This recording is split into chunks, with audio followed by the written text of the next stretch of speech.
안녕하세요. 김영민 변호사입니다. 청취자 여러분, 지인의 말을 믿고 돈을 빌려줬다가 못 받으신 경험이 한 번 정도는 있으시지요? 저도 그런 적이 있었습니다. 신뢰관계가 두터웠던 경우일수록 더 속상했던 것 같습니다. 이런 경우 사기죄가 성립하는 것은 아닌지 많은 분들이 물어보셨습니다. 형법 제347조는 사기죄에 대하여 사람을 기망하여 재물의 교부를 받거나 재산상의 이익을 취득한 자는 10년 이하의 징역 또는 2천만 원 이하의 벌금에 처한다고 규정하고 있습니다. 즉, 거짓말을 해서 재산을 취득하는 행위가 있어야 하고 마음속에는 편취의 의사가 있어야 합니다.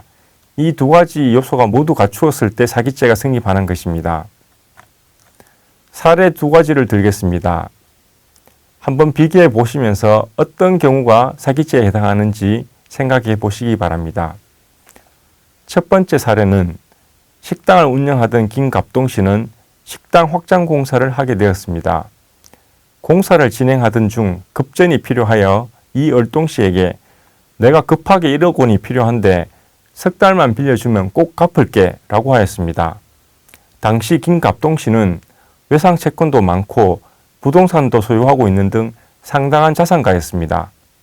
그런데 식당에 화재가 나서 김갑동 씨는 모든 재산을 잃고 말았습니다. 돈을 한 푼도 못 받게 된 이얼동 씨는 김갑동 씨를 사기죄로 고소하였습니다.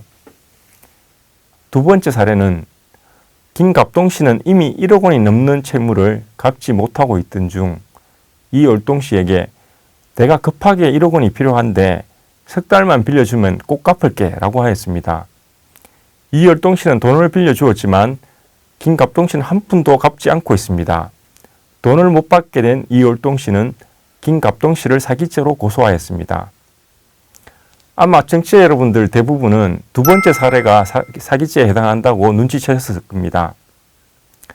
위 두 가지 사례 모두 김갑동 씨가 이얼동 씨로부터 돈을 빌린 후 갚지 못한 사실은 동일합니다. 그런데 왜 두 번째 사례만 사기죄에 해당할까요? 차용금 사기죄에 있어서는 돈을 빌릴 당시 돈을 갚을 능력과 돈을 갚을 의사가 있었는지 여부가 그 핵심적인 판단 기준이 됩니다.